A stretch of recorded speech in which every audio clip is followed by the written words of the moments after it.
Hello everybody and welcome to Noboribetsu. That right there is the Oni of Noboribetsu, which Matt Alt says could be a yokai. We're going to discuss that with Matt in a second. You can see Matt and how small he is as the Oni points to him, looking to dominate and conquer the little human being.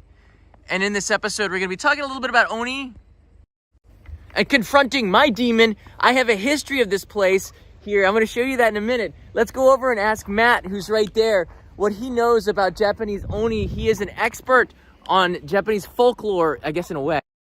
Hey, what are you doing here? Oh, come on, stop it. Let's get right to the point here. Okay. Oni, look at this thing. So Oni are ogres from Japanese folklore. They're not demons? They're often mistranslated as demons, but I have a real problem with this. Demon has so much baggage from Judeo-Christian folklore. They're like negative, they're like dark, they're evil. Oni aren't necessarily. Sometimes they are, but what they really are personifications of powers beyond human imagination or control. So that's why in Japanese folk tales, they often show up as not necessarily antagonists, but sometimes actually helping people. So they're not evil. They're just like really, really powerful. They look evil. Kind of. Yeah, they're bright red skin. I mean, those fangs. Also, there is that nail-studded club. You don't want to get on their bad side. That's what's going on here. I mean, think about it. There's powers in this world that you don't want to get in their bad side. You don't want to jump into a volcano or something. You know, that's what they are. They're like nature. I guess you could say that because just yesterday I was with Santa Oni. See? What are you laughing at? You didn't have to. Did you sat on his lap too? I guess. What did you ask him for? What did you ask him for My Christmas? life. I was afraid. I didn't know he wasn't a bad guy. How do I know this stuff? Well, I actually know this stuff, but Yes. it's interesting to know some of the background to it. So the Oni here in Noboribetsu, is it different than other ones in different parts of Japan? No, so Oni take the form. This is pretty stereotypical. Oni take the form of humanoid, muscular kind of creatures. They have these tiger skin loincloths, and this is really key. They always have horns. Oni always have horns on their heads. So they're all over the place in Japanese folklore. Wow. Yeah, they're also all over the place of Noboribetsu. Yes, they love beer. Actually, their local beer is called Oni Densetsu, the legend of the Oni. I haven't tried that beer yet, but it looks. Actually, I have in a live stream. I can never remember what I tried. It's like I've had so many things. But this is probably this is the best representation of like a stereotypical Oni I've ever seen. It's huge. They're supposed to be giant. Yeah. Most of the time, you know, they only build like kind of a human-sized one if they want to be impressive. But this one is the size of a building.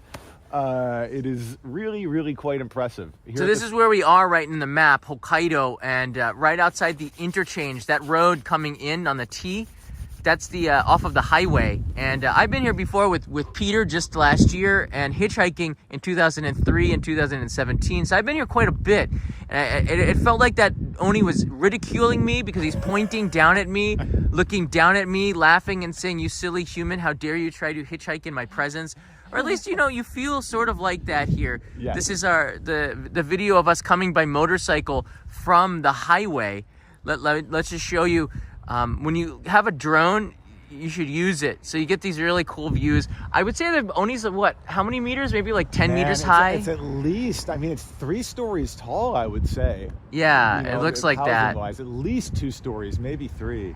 Maybe 3 stories. But man, am I jealous of your drone footage because it looks nice and warm. And right now, it's 5 degrees below zero. It is here. freezing. This is 5. me in 2003, 20 years ago. I was at that corner hitchhiking. I could tell that it hasn't changed that much around here. And that was me last year. So you can see 2003 John and last year's John. Well, I look more like Ralph Macchio now, I think. with the hachimaki. Tainugui, you know, yeah. That you totally do. It's the hachimaki. It just Well, we're here for that. That's my friend Wakaki-san in front of his toy store. He picked me up hitchhiking 20 years ago. And so I've come back here to film his toy store this time. But it's kind of a cool history that we have here connected to this Oni. And I know that a lot of you will not be making the trip to Noboribetsu just to see an Oni. But if you do, that comes from Good Morning Vietnam. Yes, okay. I thought I heard that somewhere. You should stop off and in particular if you have a rent-a-car or motorcycle, pay your respects to the Oni. Yes. With the thorned bat or club, which Yeah. has a good story behind it too. Absolutely. What's the story behind the bat? Well, actually, there's a really interesting saying Let's in go to the Japanese. car. Oni ni kanabo. That bat is called a kanabo, a metal bat. And when you give an oni a kanabo, oni ni kanabo, it means from going from strength to strength. So oni are like really part of Japanese culture. It's not just folklore. They even use it in idioms today. So Really? there you have it. All right, get in your side of the car. I'm getting in. Because it is darn cold. It's cold outside. It's nice. My hand is frozen to the gimbal. Oh man, 5 below. It is really cold here. Check it out. It's -3 degrees That was yesterday. Celsius. No, that's right now. Is it? Oh, it was 5 a few minutes ago. Precipitation 40%, so expect some snow. It snowed overnight. It's going to get down to -5, which is like 19 degrees Fahrenheit. Oh, man. So it is a little nippy. Word here. Yeah, I was gonna say a different word, but yes.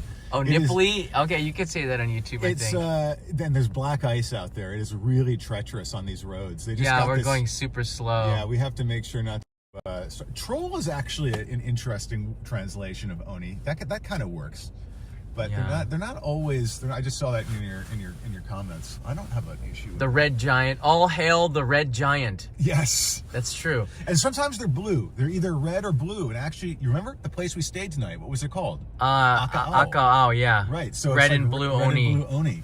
That's the spot where I hitchhiked from, right there in that corner. It hasn't changed that much. I didn't get a ride, so I walked about 2 kilometers to the low road and in front of the toy store, and Mr. Wakaki picked me up. Well, he told me to come in for coffee, and then he drove me. I don't know if that counts as a ride, but that was the only place I knew that still where the person was probably still there, and he was still there. So this is before social media. When you're hitchhiking, any ride you can get counts as a good ride. You've never been to Noboribetsu. What's your impression? Rural.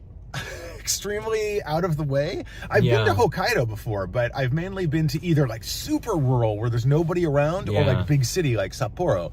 This is kind of in between. I mean, there's like highways and stuff and there's people, but it's really, Noboribetsu is, and I mean this in the best sense of the word, like a one-horse town. It's like very low. One-horned town. One-horned town, exactly. You can see, look at the Oni here. Yeah.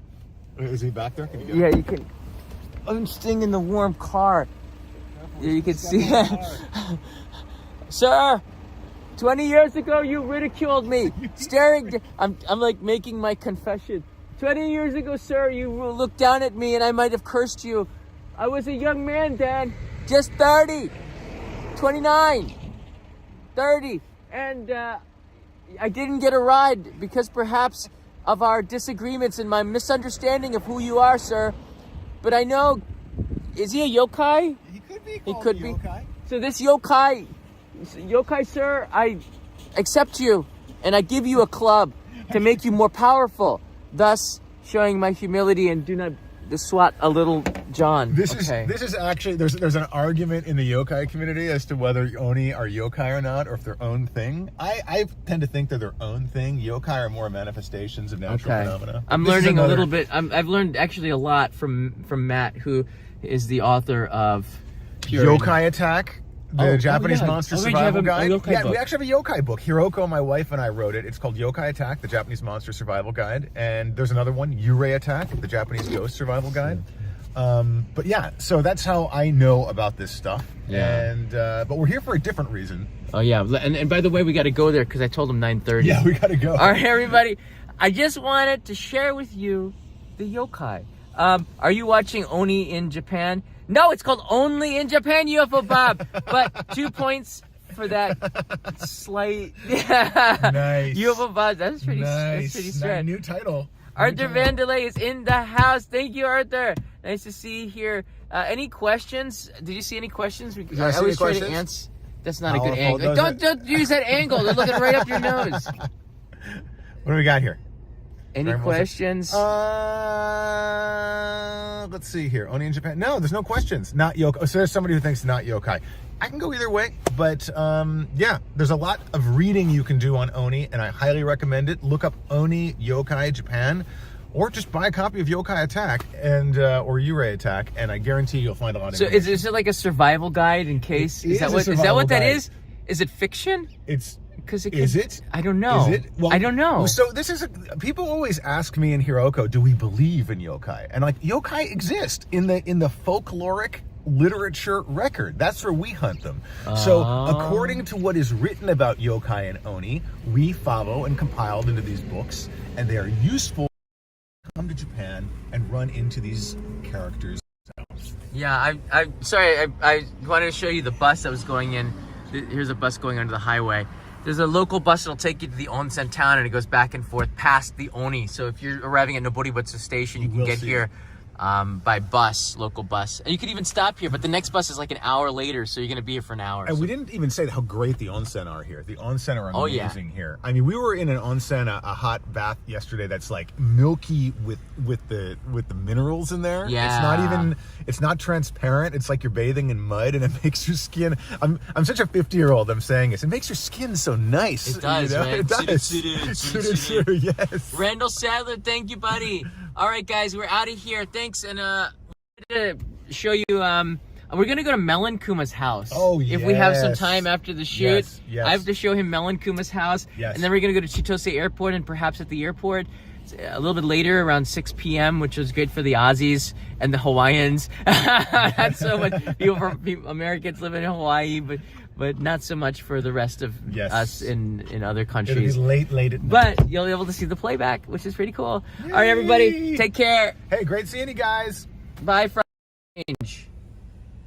Bye from winter Hokkaido. Yes. Mata ne.